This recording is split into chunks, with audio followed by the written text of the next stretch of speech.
All right, I'll call this meeting to order. Ms. Gore, will you call the roll?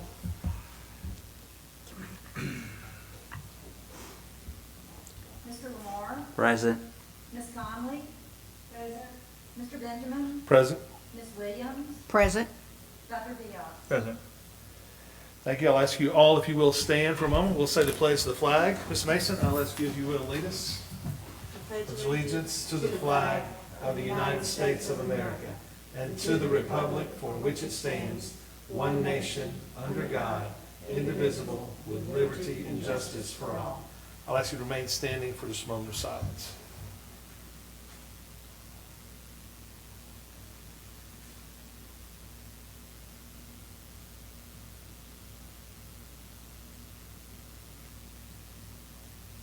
All right, so you may be seated.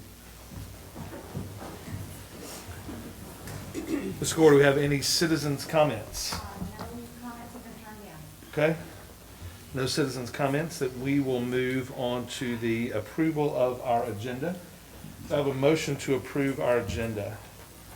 So moved. We have a motion Second. and a second. Any discussion? Yeah, Mr. Chairman, I'd like to amend the agenda. I'd like to make two separate amendments. The first of which would be a bonus for the superintendent, and the second of which would be naming rights for the middle school gym. You can just add those to the, Okay. So that is a motion to add a bonus for the superintendent and naming rights for the new middle school gym. yes, sir. Okay. Do I have so it's your motion. Do I have a second? Second. We have a second. Any discussion?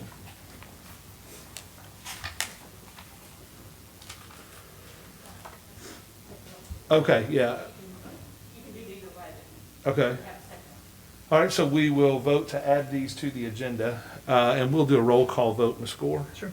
Mr. Lamar, Yes.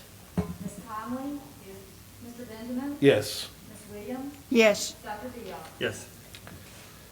Awesome. We'll add those to the agenda. We will add those to, right before, we'll add them as 9. Can we add them to, let them be C and D, and then move C, D, and E down? Can we do it that way? Okay, that's the way we'll do that. Just as an FYI, Ms. Conley, if you're wondering where her voice is coming from, she's coming from the table over there. She had injured herself, so she is not up the stairs tonight. So in case you're wondering where that voice is coming from, she's over in the cheap seats tonight. So, but glad you're here, Ms. Conley. So we'll move ahead to reports. We'll start with Chairman's report. I've got a few things on my report.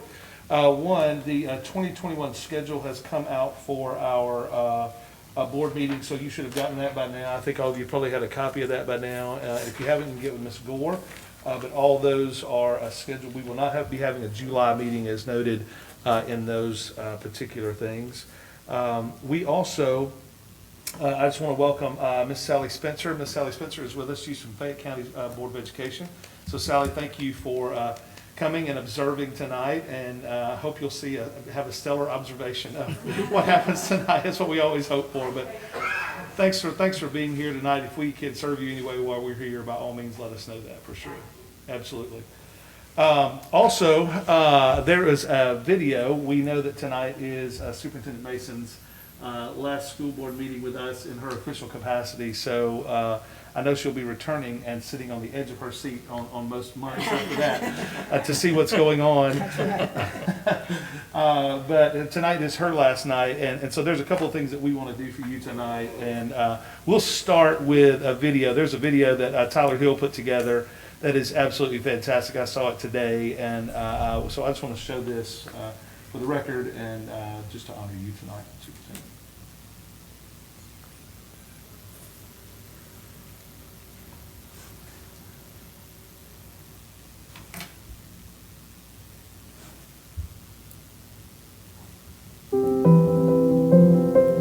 I think one of the things that people will remember about Tammy Mason being the superintendent, being the first superintendent of Arlington Community Schools, is always having a child-centered focus.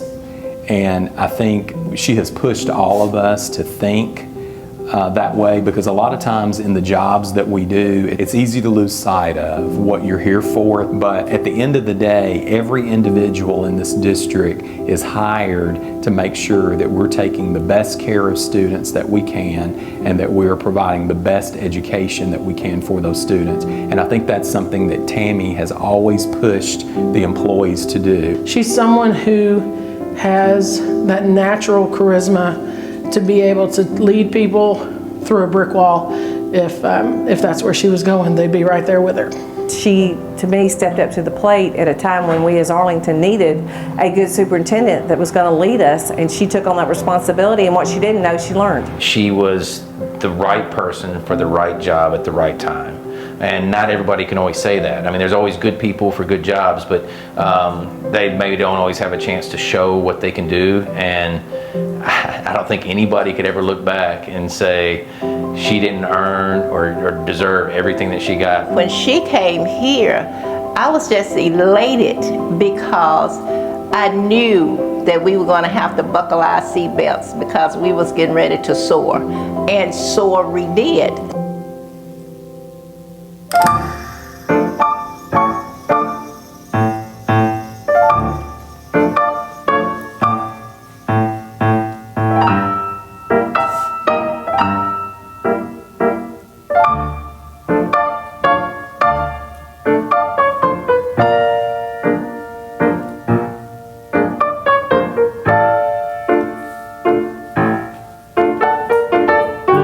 Most people thought it was impossible. It was the most clever piece of legislative advocacy I've ever seen in my entire life. And I'm a political scientist. I majored in political science in school.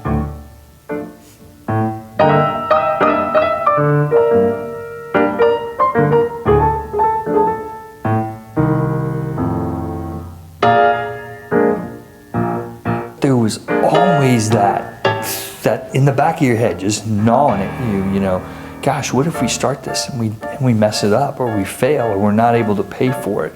In particular, a small town like Arlington, you know, Germantown and Collierville, deep pockets, but we're a relatively small population, and there were a lot of questions. You know, most people thought that the municipal school districts would not survive. They assumed that all the municipal school districts would fold back into the larger Shelby County schools. It was kind of a cheery moment, like, yes, we're going to get municipal schools. But again, we were like, what are we really, you know, it's kind of like swimming in the middle of the lake, not knowing which way the shore is, because nobody had created a district like this in this manner, and I think in the speed that we had to. But we were like, you know, we're creating a district from scratch. We don't know who or where superintendents are going to come from for 6 different districts.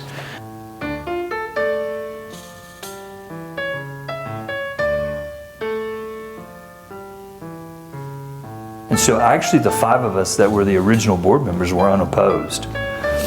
So in terms of an election, I mean, that's the best case scenario if you don't have an opponent. Then sort of the terror set in, right? Like you think you're a smart guy, and you get this election, and all of a sudden, I was elected as the inaugural chairman, so everybody sort of in the room just sort of turns around and looks at you and say, okay, here we go. And as everybody knows, in public education, the most important person to the board is the superintendent. And it is the most important decision that you're going to make as a school board, period. Okay, so it was finally time for the board to vote. All of the interviews of the superintendent candidates had taken place. And Tammy's mom was actually in the hospital at the time, so she said, I'm not going to go to the board meeting tonight, and I really don't think that I should anyway. And I said, well, I will be there. And so as soon as the voting started and she was voted on to be the superintendent, I texted her and I said, you're it. And she wrote me back something like OMG. And so that became the first announcement of her being superintendent. She'd never been a superintendent before, and here she was, one of the few female superintendents in the area, but the only one in the municipal school districts. And so for many reasons, a lot was riding on it for her to make it work.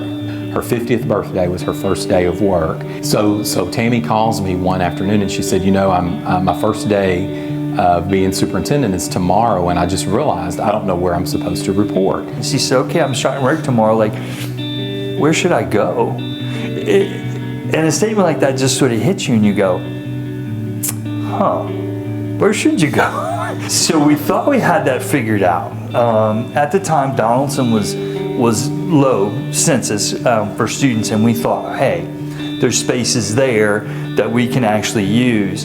Well, as it turned out, Shelby County still owned those buildings. We hadn't ratified an agreement to get those buildings yet, and so it wasn't ours.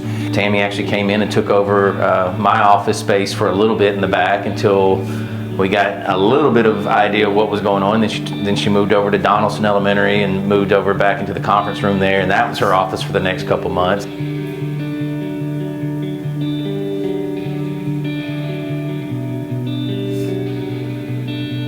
We had a few months to develop all of the policies that were going to govern the district that we were getting ready to open in just a very few short months.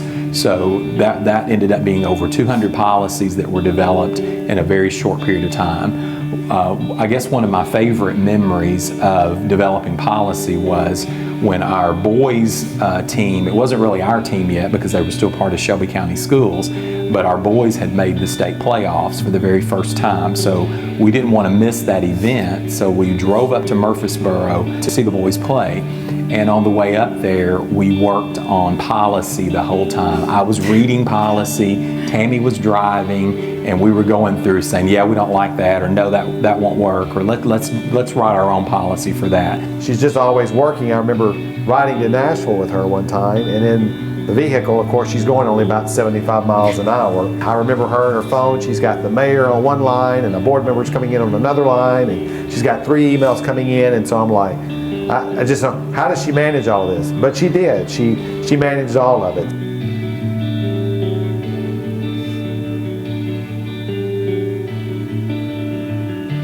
You have to realize that, you know, most of the people who had been working in this area, you know, weren't necessarily inclined to leave an employer that they'd been working for many years, i.e. the Shelby County School District. And so you had to pluck the talent from, you know, whatever places that you could get it from.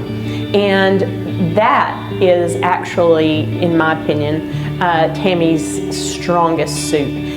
Frankly, I think stronger than any of the other superintendents, perhaps even in the state, is her propensity to put together a fabulous team of people. I never thought that we wouldn't succeed as a district. I just knew that Tammy would lead us where we needed to go, and that if we followed what she said, that we would be in good shape. So our goal the first day of school was very simple. It was to get all of our students to school, feed all of our students, and get all of our students home safely. And that sounds very simplistic, but for those who were involved in the work of building the district and knowing what it was going to take to open the doors, making sure that, you know, all of our students were taken care of, was quite a big feat. Because our goal in all of this was to make sure that our families and even our employees and our students especially did not feel that anything really was different from what they had come to know in the past.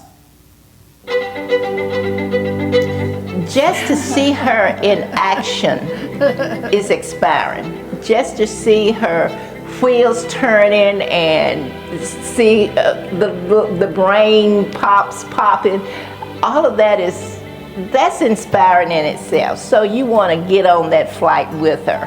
Tammy is an innovator, and one of those ways is through technology. She did a lot of investigating to make decisions on what would be the best for our students when it comes to one-to-one technology, and we were one of the first municipalities to implement that with our students. She felt it was important to transition to a more digital platform because the goal was to prepare students for their future.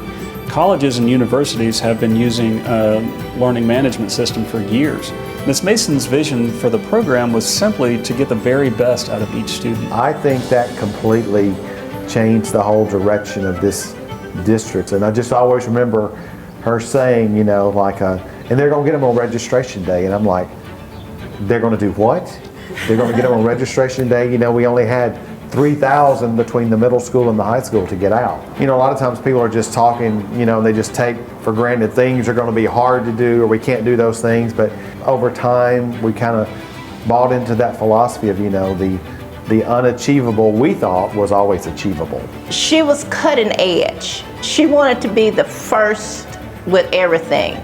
If that being first meant that the students would grow, had opportunity to experience new things and be on more adventures, then that was what she wanted to do. She's done as much as she can for everybody. When I got here in 2006, basically everything you see other than the structure was not here. And Tammy had a hand in all of that. Her investing in the aesthetics and equipment and facilities plays a huge part in players being able to raise their level of game, and obviously having good coaches and driven players and parents. You know, it takes they say the term, it takes a village. She has definitely been a large part of that village. She's had this global view about where she wanted to take this district. And she had these capital projects. We were all in favor of them, but she did it without borrowing a penny. Without borrowing anything. Part of what makes all of that special is she's able to pull all this off and always, always, always did the right thing. Always considered the district as a whole. So she's not going to leave one group out if there was any way not to. You know what I mean? So it was like always this global vision and always moving forward. I have to say, Tammy is one of my absolute favorites. She's fun to work with. She creates an atmosphere in whatever we're doing. She has a way of creating laughter and making things fun, but also she does know what she wants. And so that is made very clear. But she doesn't always make it clear until she talks to everybody, gets everybody weigh in. Then she makes a decision and she sticks with it, and it makes our job a lot easier.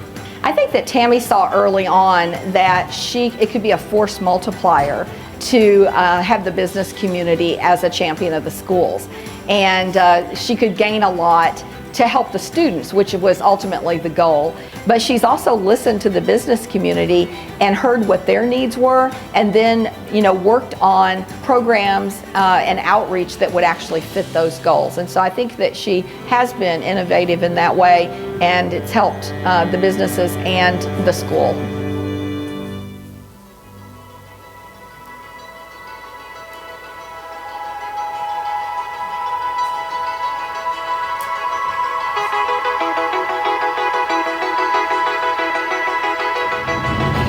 I think she's leaving the legacy of endurance, the legacy of wanting to be better. Think outside the box, get out of your comfort zone, go a little further. Yeah, it's unknown, but go a little further anyway, and just see what's out there. There's no tunnel vision with her. She sees the big picture of everything. And I feel like that because of her leadership, the teachers are given the tools that they need in order to be successful in the classroom, on the field, whatever position they're doing, she gives them the tools to be successful.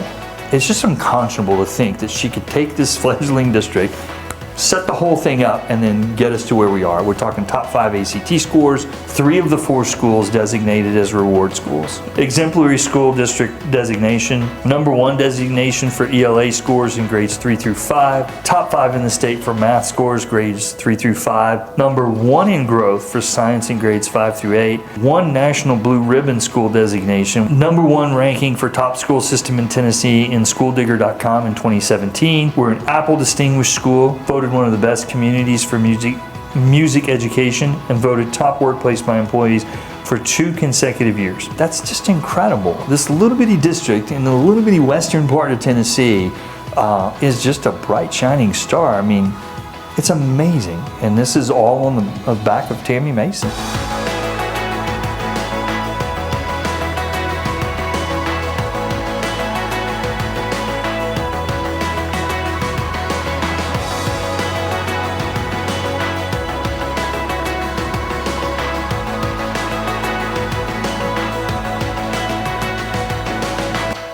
hope that my legacy is that I always put kids first. I can't do this. You know, I've always said no matter what position I had, whether I was that 4th grade teacher or I was the principal at middle school or high school, that in everything that we did, we always had to make sure that how would it affect kids and our families. And so I hope the legacy is that I was able to keep the focus on what was best for kids.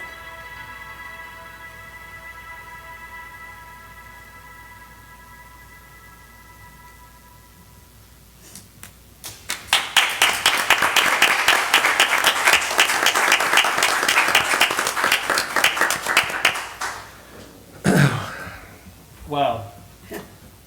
None better than you, Miss Mason. None better than you.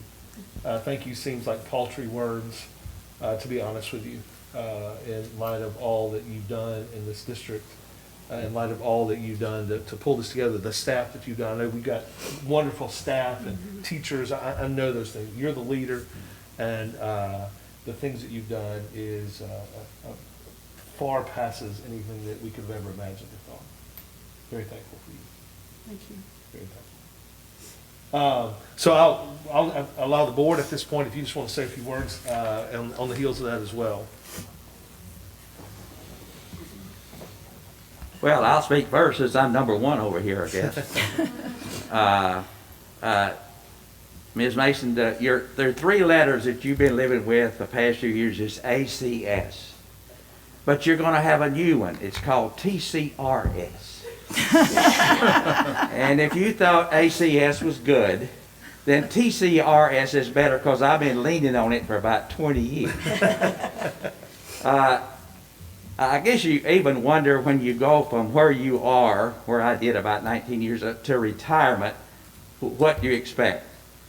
And I know you're a busy lady and you'll find something to keep yourself busy, but you got to look forward. You can't look backward now. That's all history.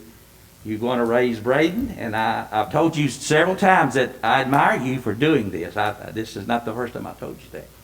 So you've got that to look forward to. And I wish you the best because TCRS has really been good to me. And you don't have to do anything. All you got to do is on the last day of the month, they just drop a little check in your checking account and you just go right on. So I wish you the best. And if you need any advice about retirement, then I'm the person to come to. So I've been leaning on TCRS for about 20 years. So if you need any advice on retirement, I'll be glad to help you. That's it. Mason, I'm number 2. I haven't been here as long as everybody else, but it's been a real pleasure to get to know you and to see the legacy that you're leaving behind, and we're very appreciative of all your hard work and everything that you have done to keep us on track, and we will work very hard to keep on trucking down that rail. Yeah, I'll jump in too and say it's been a joy to work with you and alongside you, and just to watch you at work. I get a chance to lead people in different places and in different areas, and I've learned a lot from you. You are you didn't know you were a mentor of mine, but you have been, and I'm thankful for that. I'm thankful. I have 4 kids and now 2 more, 6 kids that are in this system or have been or in this system now. And it's top of the line, and you're the leader of that, and have been the leader of that, and I'm eternally grateful for who you are and what you've done. Thank you. Well, I've said many things about Tammy. It's amazing. I think the first thing I remember is us going to a fall district meeting together in a car, and the many conversations we had and the laughs we had, and I also remember the first time I served as chairman, and every time my phone would ring and Tammy'd go, "Kay, you want to go riding with me? This is being built. Don't you want to go look?" And I'd say, "Oh yeah, let's go. I'm ready." Tammy was always that person that, as I think Brenda Bailey said perfectly, she cutting edge. I mean, she always had so much foresight and worked so hard. And I think one of the things that I feel like I was most proud of, just like Valerie, was she was the only woman superintendent we had in the municipal, and I think she far exceeded many of those gentlemen. Not that I want to put them down or anything, but I think we underestimated her at first because of her being a woman. But in the car, I thought, oh, when I first rode with her, I thought, oh no, this lady is the one to start this school district, and she did an amazing job. Thank you, Tammy. I'm last. You're last. Good grief, what a ride, right? Been crazy. I think the first time I ever met Tammy was at the high school in her office, her principal's office. And at the time I had the unenviable task of hashing out a contract. And, you know, I'd never done that before as a school board chairman. So I'm like, I'm going in there and I'm going to get her at a bargain. And I know this story. yeah, so I don't know in my whole life that I've ever been that wrong. I think that's the first time that I was that wrong. I've been wrong before. Let's clarify that, but not to that degree. That's true. So we settled on, and her attorney said she was crazy to sign that, but I knew she wanted the job, so. Then we ended up hiring an attorney. But the thing that I remember the most is the work. Like, I always tell people, they say, what was that like? And I was like, I completely underestimated what that job even meant. But Tammy didn't. And I think I even told Kay at some point, I said, Kay, I'm worried about her. She's just going to flame out, man. She doesn't sleep. I would get texts sometimes at 3 in the morning. And phone calls at midnight, and she just never stopped working. And then I had privy to go to some of these meetings when all of this stuff was getting set up, and there were some great guys there, legends in the superintendent business, and Tammy was driving those meetings. She showed up one day with a CD full of all these forms that, if I'm not mistaken, you and Mayo came up with. And she was just handing them out to the other superintendents, and they were just changing their logo and go, oh, Arlington's already done that. Let's just use theirs. And I realized right then, A, that I was super wrong about trying to lowball her in the contract, and that B, we had the right person. I'll say there is no way to really quantify what you did in this town. I don't know how you quantify that. For 50 years, this town's going to say, Tammy Mason built this. This was just a little bitty town of 11,000 people in West Tennessee. Top 5 in ACT scores inside of 5 years? It's insane. We owe you a debt of gratitude that cannot be repaid. Yep. I'm going to stop there.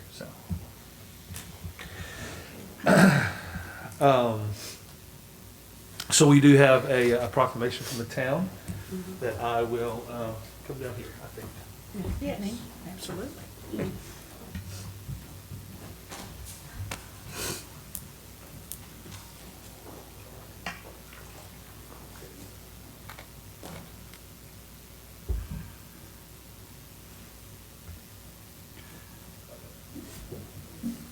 So the mayor couldn't be here, so I'm standing. He's on the beach. He's on the beach, yes.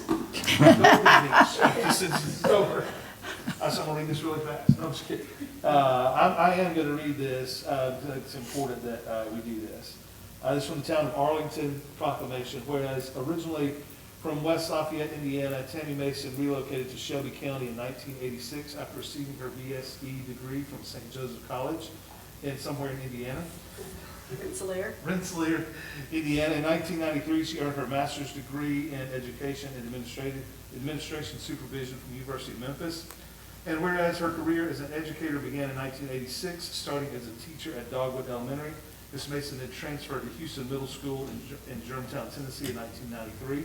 After teaching for 9 years, she entered school administration as an assistant principal at Houston Middle School and was later named principal in 2011. She was named as Shelby County Schools' first middle school director And whereas Ms. Mason served as a principal of Arlington High School and was named Principal of the Year by the Tennessee School Board Association, exemplifying Ms. Mason's strong belief that education must be a partnership between parents and the school district staff. She was honored in 2012 with Tennessee's PTA Lifetime Achievement Award. And whereas on December 23rd, 2013, Tammy Mason was named the first superintendent of Arlington Community Schools and became the only female of all the municipalities. And whereas under the leadership of Arlington Community, whereas under her leadership, Arlington Community Schools has been designated as an exemplary school district by the Tennessee Department of Education, one of only 12 districts in the state to earn this distinction. The district was also voted top workplace by employees for 2 consecutive years and ranked in the top 3 among large employers. And whereas Ms. Mason was appointed in 2015 by Governor Bill Haslam to serve on the Military Interstate Children's Compact Commission, representing superintendent directors of schools across the state. And whereas during her tenure, Superintendent Mason guided the district into becoming a one-to-one iPad school system, implementing a STEM program in grades K-12, as well as expanding the college and career courses to include 31 college-level courses and 11 career pathway courses. And whereas additionally under her supervision, Arlington High, Arlington Elementary, Donaldson Elementary were named reward schools, achieving academically in the top 5% in the state. In the 2017-2018 school year, Arlington Community Schools was also named the best public school district in Tennessee by SchoolDigger.com. Now therefore, I, Mike Wissman, Mayor of the town of Arlington, do hereby proclaim June 23rd, 2020 as Tammy Mason Day in Arlington, Tennessee, as we thank her for her service to Arlington Community Schools and the town of Arlington. Signed, Mike Wissman.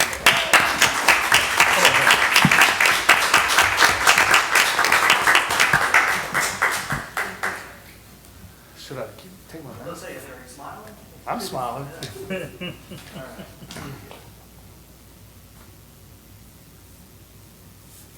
Thanks. Oh yeah, wait a minute, I got something else. Hang on, I forgot. Something else. I think you're going back. She is. And so this is, let me get this out and so I can read for you. This says, this is presented to Tammy Mason, Superintendent of Arlington Community Schools, in recognition of your hard work, dedication, and service to the town of Arlington, 2014 to 2020. It's also from the town. Oh, nice. Yeah. It's really nice.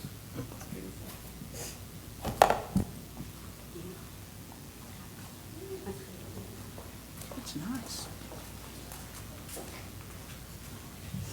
It's like a people's award.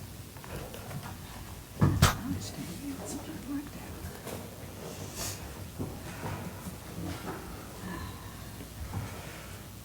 that. All right. And I believe that wraps up my chairman's report. Good report. Yes. We will move on now to superintendent's report. First, let me just say thank you.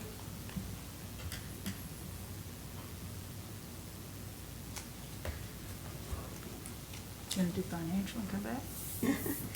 This has truly been an honor of a lifetime.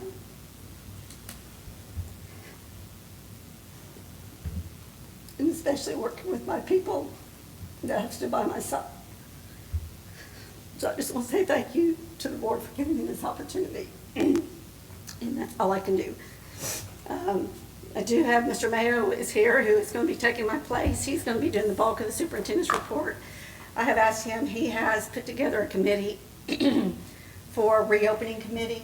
And so I've asked him to present to you that work and where they are, and if there's any input that the board would have on that plan, I think tonight would be appropriate to do that. And so, Mr. Mayo, would you take over, please? Yeah. And actually, I have sent the board kind of a status report each week of where we've been on that. So I guess at this point, I can answer any questions that maybe you have about that work that we've been doing. I will tell you that the committee met, well, we've been meeting every day, obviously. And the next steps, I think I included that in the update I sent to you on Friday, is we will be sending out an employee survey. We did a parent survey about a week ago, got input back from them. We've shared that out with our parents. And then this week we'll be sharing, launching the employee survey. That'll probably go out either tonight or tomorrow, depends on when I have a chance to review everything that's been put together. Either tonight or in the morning, it'll go out. That will give us the last piece of input from our employees before we try to put together our final plan. I am going to be participating also on weekly calls with the health department and municipal mayors. We got that invitation yesterday, so that'll be either once or twice a week, depending on how those calls go. Currently, as you know, the health department is somewhat driving the train for us. And so at this point, with the city of Shelby County determining that we would not move to phase 3 last week when we were scheduled to, we're at that standstill now of planning in that with that understanding in mind. I did have the opportunity, it was last week, when all the municipal superintendents were on call with the director of the health department to sort of get some guidance on where she was with what her expectations are as far as schools reopening. And she did share with us that the health department's goal is to reopen schools, but the way that we're able to do that will be contingent upon what phase we're in and what the social distancing guidelines are at that time. I did ask the question of the director of the health department while we were on the call, if we move to phase 3, will social distancing be reduced to 3 feet or something less than 6 feet, as many of us have read in articles that have been floating around? She told me absolutely not. That Shelby County would remain with a 6-foot social distancing guideline. So I've come back with our team and we've been working our plans in that respect. Our plans, if you recall, are obviously would be to open school as normally as possible, but with a lot of health and safety protocols in place, including social distancing guidelines.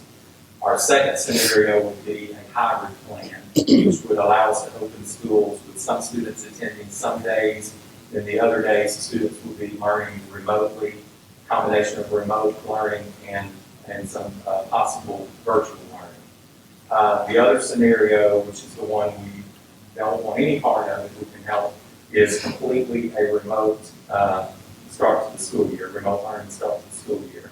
And that would only be if Shelby County goes back to phase 1 and or the governor makes a declaration that all schools are going to not open or be closed, as he did in March. We're hoping that, even though there's been discussion of that in the last couple of days, we certainly hope that that's not the direction that we're going. I had mentioned to you in one of my correspondences to you that I do feel like it may be necessary for us to have a special call meeting in July once we've landed on the recommendation that we want to bring to you for your input and your discussion and then eventually your approval of that plan. Obviously, the health department will have to submit, we'll have to approve our plan that we will submit to them, but certainly we want that to be something that our school board is standing behind as well. And I look for that to be one of the things that we're doing now. We've charged our principals with sort of laying out their buildings of what this will look like if you have to put the social distancing protocols in place. What will your traffic patterns be like? What will your cafeteria schedule look like? What will your restroom break look like? We gave them a whole list of things for them to incorporate in their own facility as they're working through this plan. That's due next Tuesday, I believe the 30th. And then on July the 1st, we're actually going to go around and do site visits. Core members of our team will go around and do site visits with the principals. We're not going to review the plan before we go. We're going to show up, and we're going to have the principal walk us through their building with their plan. Then we're going to take notes, and then we're going to tell them what we think is flawed with their plan. Then they're going to fix their plan, and then when we're finished with that, we should be prepared at that point to submit a plan to the health department for approval. Because at the end of the day, the health department, they're only concerned about those health and safety protocols and social distancing guidelines. They don't really care. Not that they don't care. Their concern is not if our kids have iPads or this or that. They're not concerned about that. They're concerned about mitigating the spread of the disease, and so that's what they're going to be looking at when they review and hopefully ultimately approve our plan. So that's sort of where we are in a nutshell. Once we get our survey results back from our employees, that will further guide some of the decisions that we're making. And then again, I would request that we have that meeting sometime in July so that we can present this information to you, give you an opportunity to feel comfortable with it, and then once we have that final approval, and then we hope to mid to late July send that plan out to our family so that they have as much time as necessary as possible to plan whatever scheduling that's going to require them to plan. Anybody have any questions that I can answer for you? So at this just point? actually a comment, Mr. May, I've been a little bit on the inside of this, watching this process, I have vested interest in home, but I will say, just in talking with you the other day, that brief amount of time we had to spend together, it's been impressive. The team put together, and they've really thought just about everything. It's been a joy to watch, because this is not something that you anticipated doing, any of us really. The only caution I would say is that if we learned anything from the onset of COVID-19, and I'm a little bit more of an authority on this, I think if they do pivot, if we do see a spike, they'll slam us back to phase 1 almost immediately. So that's the only thing I would say, is to have something in there, to make sure you're ready for that distance learning, because obviously we can't write off a whole school year, but I do believe they're not going to waste time like they did before. I think it's going to be an immediate decision. Right. But well done, really, is all I wanted to say. I appreciate that. Yes, our team has you guys have been working hard. Very, very hard, and you know that in your own household. Yep, a lot of hours. But one of the things I will add is that I know there's a lot of controversy because of where we are geographically located is very much so skewing what our process can be moving forward. And I know it's different across the state depending on where you live. You can do anything you want to do and then pay the consequences later if you haven't done what you need to do on the front end. I did speak with Mayor Wisman last week, and before he left for vacation, we spoke about the frustration of that scenario and that situation. And so one of the things that he and I talked about, and I actually requested that he reach out to our local legislators, Senator Rose, Representative Leatherwood, and Representative Vaughn.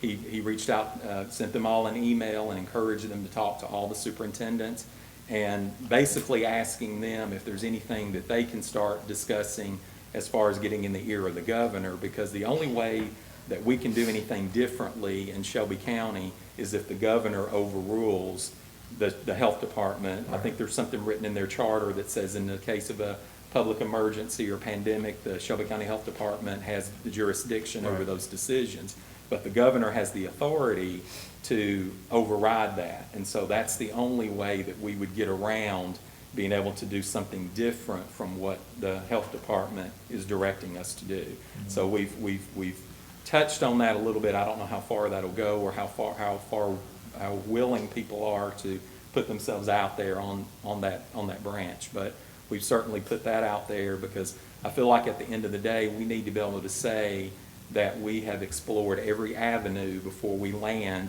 on the decision that we make for schools. Because anything other than coming back to school normally, full-time, we know is not going to be popular. Right. But at the end of the day, we know that if we come back to school and full-blown, we don't do a whole lot of the things that we're supposed to do, and then we have an outbreak or we have a case in our school, then that has potential to be more detrimental to us than doing some type of alternative schedule. So that's what the committee is working with and against and for, and all of that as we churn and make decisions about what we feel is best for the district.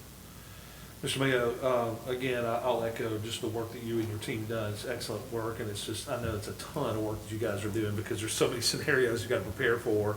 Is one of the possibilities a delayed start time? Have they talked about that at all? We've I think that's a local decision, and honestly, that's not something I'm proposing. I know there's been, I don't participate in social media, but that doesn't mean I don't read it. Right. And try to keep up with a little bit of what's going on. I know people are concerned about our calendar changing. I know some of the universities have opted because of the type of students that they have coming from different areas. They've opted to get rid of their fall break and finish that first semester prior to Thanksgiving, because they have a lot of, some universities have a lot of international students that are going to be going home, coming back. I think those universities are trying to, eliminate, transmission in that respect. I know Shelby County Schools has talked about adding some days here and eliminating some here and going extra hours and all that. That has not been a part of our discussion in our committee. I mean, we've talked about it, but not in a way that we feel that that's going to be something that we'll bring as a recommendation. Okay. Okay, good, thank you.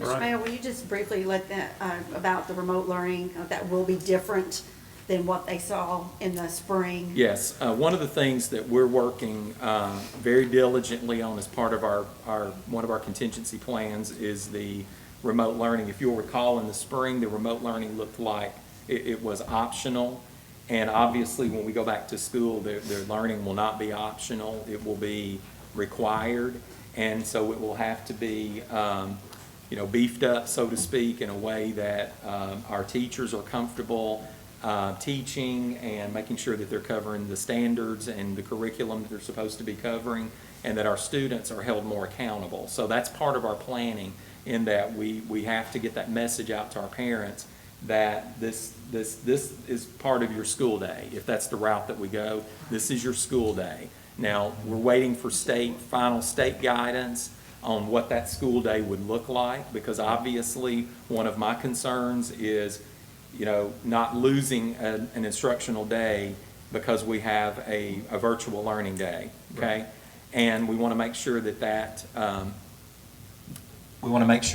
day is going to be counted as an instructional day of one of our on our 175 calendar that we've gotten approved already. And obviously we want to make sure that we're continuing to get our funding due to being able to count students present for those days. So that's a lot of the work that's going to go into. We feel like the first priority is getting the plan approved by the health department, and then a lot of the instructional and academic and curriculum things will be worked out internally within the district. One of the things that we're surveying the employees about is their preparation, their feeling of being prepared, should we go down this road. And then we're going to take what the employees tell us and start building our professional development and our in-service at the beginning of the school year around that. We've already started planning for what our in-service is going to look like. It's going to be different this year from what it's ever been before. A lot of the I won't say fluff, but sometimes you try to work in some things that are lighter, that are more fun and well received and all that. We're not going to have time for that in our professional development sessions this year. It's going to be very focused on what a virtual classroom looks like, what those expectations are going to be, what it's going to be for the student, what it's going to be for the teacher, and basically spending that time making sure that our teachers are ready to meet that challenge if that's the road that we decide to go down. And again, I want to emphasize the work that's been done by the team members. I'm basically advising them, having ideas, and they're really doing a lot of the grunt work. Mr. Goforth is sort of leading our team. I don't know how that happened, but it just, when you do really good work and, you kind of fall into that role. And so he's in that role now. And Ms. Douglas has been very instrumental in working with our CARES Act grant that we did get approval on yesterday. So we're excited about that. We'll hear a little bit more about that later. I know Ms. Biox is here. She's been working long hours with getting our sports conditioning back on track, and then she's going to be a huge part of our safety protocols and our walkthrough that I mentioned earlier that we're going to be doing. So we have a lot of Ms. McDaniel's on our team, a lot of people that are on our team, Dr. Clark, and I'm baptizing her by fire because I'm getting baptized by fire with HR. So everybody is working extremely hard, long hours, texting, emailing, calling, all of that's going on. So we just hope that the product that we bring to you and recommend to you is something that everybody will realize is the best of what we can offer at the point of where we are at the time. Good. Thank you. Thank you, Mr. Mayor. I also want to say that Mr. Ruff's been working hard on the facilities too. I forgot Mr. Yeah, Ruff. I know you couldn't see him over your mask. He's back here. He's Mr. been working Ruff, hard on the yes. facilities. They're doing shields and Yes. sanitizing stations and a variety of water bottle fillers because kids won't be able to use water fountains. And We met today to talk about, Mr. Ruff and I actually met today to talk about transportation, Yes. which is another lovely area that we're going to have to get some guidance on. And so we've got, I think, a good head start on that. Ms. Douglas has sent her emails out to everybody today. I didn't get one, but I heard about it. Because I told her today, I said, since we got this grant approved, as soon as July 1st hits, we're going to push the spin button so that we can get all of our materials and supplies in, so we'll be ready to go. But yeah, if I left anybody out, I do apologize for that. Mr. Hill is here. He's been punching away at the keyboard with our communications and helping us get our survey started. So it takes everybody at this point. It truly does. Thank you, Mr. Mayo. The only thing I want to share with the board is that if you have the opportunity over the next couple of weeks, get a hold of Mr. Mayo or Mr. Ruff, however Mr. Mayo would like to handle it, but go by the elementary school and see they're making great progress on the new secure entrance to the building. The walls are up, sheetrock's up, they've got the door frames in, and so they are on target to be completed by August 1st. The indoor athletic facility is, if you see it, you drive by it, you see it, you can see the roof's on, the building's going up. The date of that is October 1st, but we're hearing if we continue to get weather like this, we're going to see an early opening on that. So the projects are going well. The machining lab, that conversion that we're doing at the high school, they've got the areas where you may remember we're taking a couple of classrooms and we've torn out some wall to make a doorway to get these big medical manufacturing machines in. Those holes are there. Mr. Ruff told me today they've got the door frames in on those, so those are on target too. So your capital projects are on track to be completed under the timeline. So really excited about those projects. So I'd encourage you, if you get a chance, to take a look at the progress of those, especially the elementary school. We were able to get 2 additional offices out of that area for Ms. Jones and her staff, so 2 large offices. And then we've reallocated some of the others in the front desk, and so really pleased with that and that secure entrance that's going to provide for Arlington Elementary School. They lost that big lobby, but the space is going to good use. So I just wanted to report on that, and with that concludes my report. Can I add staff? Yes, I forgot please. about staffing. That staffing seems so minor with everything else. It's still a big deal. We've hired so far 36 new hires, and we have 2 teaching positions that are open. One that became open today, and then we had one that came vacant last week. So those are two positions that are open. The other position is our second JROTC teacher. We had that position filled, and then the person decided they wanted to stay where they were down in Mississippi because which I appreciate, they felt a commitment to the students there that were more in need of this person's guidance, and so I appreciate and understand the reason. So we do have that position posted again, and then we have 2 nutrition technician part-time positions that are open. So overall, staffing is in great shape, so just wanted to give you that information as well. Thank you, Mr. Mayo. And with that concludes the superintendent's report. Thank you, Ms. Mason. We will move ahead to financial report, Ms. McDaniel. Okay. For April 2020, general fund revenues were $39.7 million, expenditures $32.6 million. Our nutrition fund revenues were $960,000, expenditures $931,000. Federal and discretionary grant funds revenues $1.7 million, expenditures $1.7 million. And our CIP fund revenues were $2.9 million and expenditures were $880,000.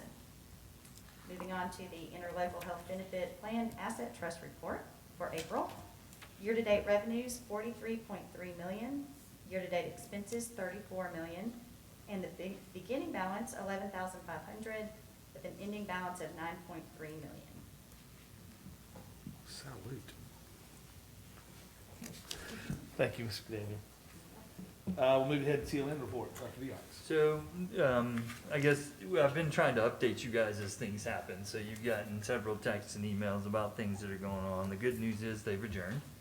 So they can't hurt us anymore. That's the truth. The sad and terrible news is that they kind of gutted our teachers on the way out, which none of us appreciate. So there initially was a reduction in the proposed salary increase, and then it just went away altogether. So very, very disappointing. I mean, you can sort of understand budget restrictions, but not there. So, but they're out. They can't hurt us anymore. So, we're in good shape. Thank you, Dr. Diaz. All right, we will move ahead to consent agenda. Do I have a motion to approve this large consent agenda? Amen. So moved. Second. I have a motion and a second. Any discussion? All right, all in favor of approving the consent agenda, say aye. Oh, we'll do a roll call vote. The score. Mr. Lamar? Yes. Ms. Conley? Yes. Mr. Benjamin? Yes. Ms. Williams? Yes. Dr. Diaz? Yes. All right, the yeses have it. The motion passes. I will move ahead to some miscellaneous budget items. 8A, Resolution 2020-10. Superintendent. Thank you, Mr. Benjamin. Ms. McDaniel's here to answer specific questions, but this is our last monthly budget amendment that we do. You'll see this is larger than normal as we were doing year-end budget amendments that we will be ending this fiscal year. I'll be happy to answer any specific questions that you may have, but with that, it is my recommendation to approve Resolution 2020-10, amending the 2019-20 school budget. Okay, you've heard the superintendent's recommendation. Have a motion to approve? So moved. We have a motion Second. and a second. Any discussion? All those in favor say aye. We'll do a roll call vote. Ms. Score? Mr. Lamar? Yes. Ms. Conley? Yes. Mr. Benjamin? Yes. Ms. Williams? Yes. Dr. Diaz? Yes. All right, the yeses have it. Motion passes. We'll move ahead to some business recommendation items. 9A is approval of CARES Act spending plan. Superintendent? Yes, this next item, I'd ask Mr. Mayo to put this on because he reported in the superintendent's report that our CARES Act spending plan was approved yesterday through the TDOE. That will come now with a budget amendment in the future. Mr. Mayo has said that they may start spending those funds as early as July, so I thought that it would be prudent because we don't have exactly where that money, which account that money's going to go in. So I thought it'd be prudent that if we went ahead and he went ahead and presented the spending plan that was approved by TDOE, get the board's blessing on that, and then come back in August with the budget amendment that allocates those funds. But you will see through this plan that he has placed here in the agenda which how much money is going in each of those categories, and I know that he'll be happy to answer any questions that you may have. So with that is just again out of an abundance of caution, I recommend that the board approve the CARES Act spending plan that has already been approved by the Tennessee Department of Education with a budget amendment to follow. Okay. So you've heard the superintendent's recommendation. Do I have a motion to approve? So moved. A motion to approve Second. and a second. Any discussion? All right, all in favor, we'll do a roll call vote. Sure. Mr. Lamar? Yes. Ms. Conley? Yes. Mr. Benjamin? Yes. Ms. Williams? Yes. Dr. Diaz? Yes. All right, the motion passes. We'll move ahead to resolution 2020-11 to approve the school fee schedule. Yes. Superintendent. This is our recommendation for the school fees for the 2021 school year. As you know, the board approves these every year. These fees are presented to us by the principals. No major changes from the previous 2 years. You'll see there's two sets. There's a requested and required set of fees. And so with that, I'll be glad to answer any specific questions that you may have. But again, nothing really drastically different than the previous year. So with that, it's my recommendation to approve Resolution 2020-11 for the 2021 school fee schedule. Okay, for the superintendent's recommendation, do I have a motion to approve? So moved. A motion to approve Second. and a second. Any discussion? All in favor? We'll do a roll call vote. Score. Mr. Lamar? Yes. Ms. Conley? Yes. Mr. Benjamin? Yes. Ms. Williams? Yes. Dr. Vial? Yes. All right, we will move that, the motion passes. We will move ahead to an additional item that was added by Dr. Viox. We'll talk about a bonus for the superintendent. Dr. Viox. Yes, so per her contract, we can do a bonus for the superintendent, and I thought, you know, being that she's leaving us, that might be prudent at this time. There were different amounts, sort of, that were talked about as far as getting something, you know, put together for her, and I'll kind of let you take over from there, because you really did the bulk of that work. Sure. Yeah, so we did kick that around in some different things, talked about it at different times about how we should go about and what we should do. And because I checked with our budget system analyst and just to see where That's we a were. new job. That's That's right. a new job. That's right. Yeah, I think that came with an increased pay, I think, but I just named a new position. And so with that, because there were some things that just we didn't spend, especially even as a board budget, that we didn't spend some money. And I can't think of a better way than to do this, and I knew it anyway, but I mean, after watching this video tonight, I'm like, there was just so much that you've done for us, and this seems still paltry in light of that. But I think it is prudent for us to grant you a bonus as you go out. And my recommended amount is $10,000. So I will, well, yeah, it's your motion, so. Yeah, so I would also point out that that there's been some bonuses given out to other superintendents that are obviously not retiring, that are continuing a job, that were actually even more than this. So I think it's a solid amount. I mean, I wish we could give you so much more, but hopefully this will be something that you can remember. So, well, anybody? So yeah, so why don't, if you want to make a motion that we do it that way, we'll start it that way. Make a motion that we award the superintendent $10,000 bonus. All right, we have a motion to award the bonus for $10,000 for the superintendent. We have a second. Second. And a second. Any discussion? All those in favor, roll call vote and score. Mr. Lamar? Yes. Ms. Conley?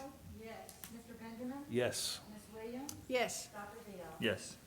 All right, the motion passes. Thank you. We'll move ahead to your second discussion item, Dr. Viox, So- naming rights of the rotunda at the high school. Well, middle school gym. Oh, sorry. Middle school gym. Sorry, I was just jotting notes around here. I'm naming all kind of things up here. So the middle school, sorry, I'll state that correctly. The middle school. So again, you know, we talked about it earlier, and it's difficult to quantify what Tammy Mason means to this town and to this district. And I think it, in my opinion, is wildly appropriate that her name be attached to something. And the middle school gym sort of was a special thing to me. And I know it was to the superintendent. And I'm going to give Jeter a plug here. I know she's not here, but she was so smart. She invited myself and the superintendent to watch her middle school basketball team, who was just phenomenal. Those kids were something special, that group. And she was even more strategic. She put us right down there at center court, where all those kids literally we almost tripped them. Like, I'm tall, so I'm also, like, there was no room. It was a tile floor, and I sat there and looked at it, and I said, man, this is like an elementary school gym. And so the next morning I called her and I said, look, what would it cost to do hardwood in here? These kids deserve this. And she said, I'll never forget this. She said, well, why don't you come by? because I might have a better idea. And that's sort of how that thing, and you guys have all been in that middle school gym. I mean, that thing is amazing. You know, it's not lost on us that you were a basketball coach and that you played basketball. Honestly, I just, you know, it's if you want to say the universal line, I think it's the perfect thing to bear your name.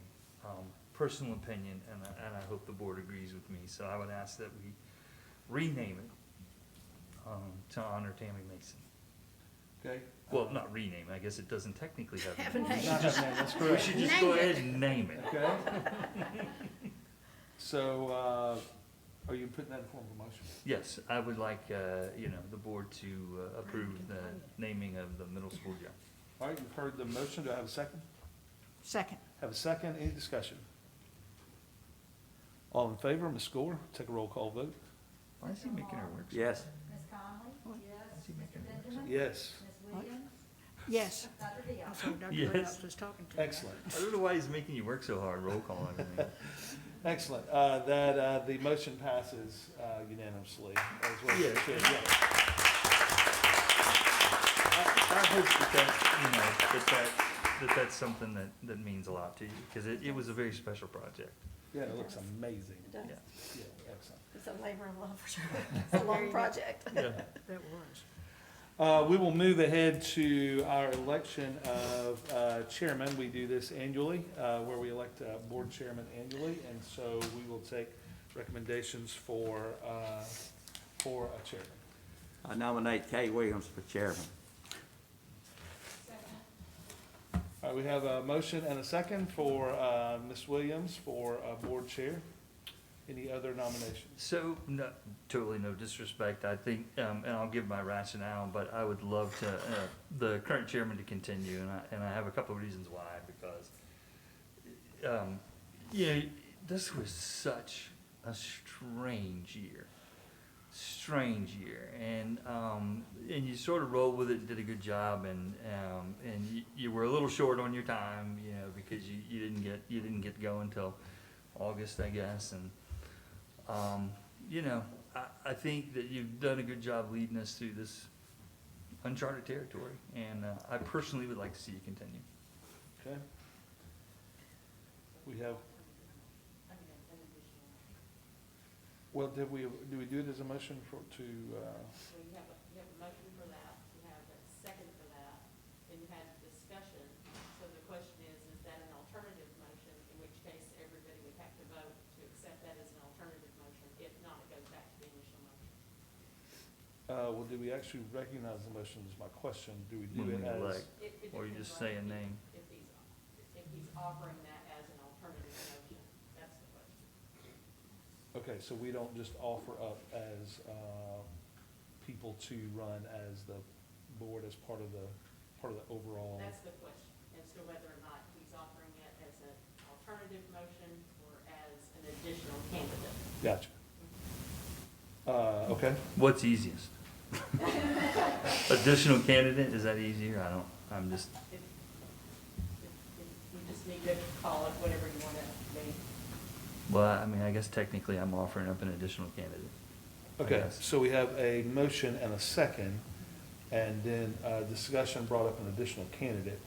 And so now we have to decide if we add the additional candidate to the motion. Is that correct?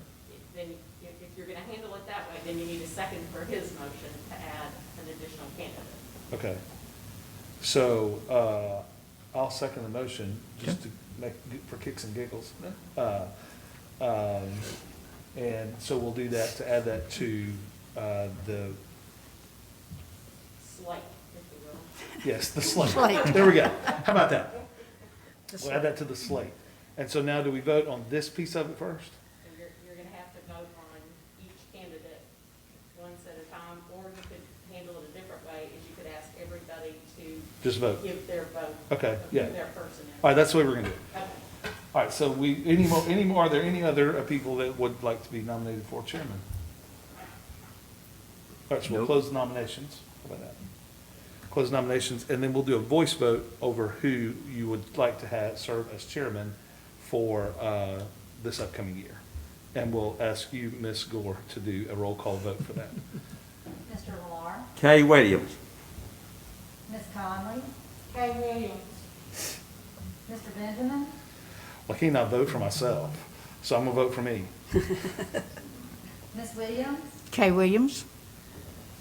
Dr. Diop. And I'm gonna go with my man, Scott Benjamin. All right, it looks like Kay Williams has won the vote. Congratulations, Kay. Thank you. So Kay Williams will be our new chairperson. Now we'll move on to the election of a vice chair. I nominate Lyle Conley. Okay, we have Lyle Conley as nominated for vice chair. I second. And with a second by Mr. Lamar.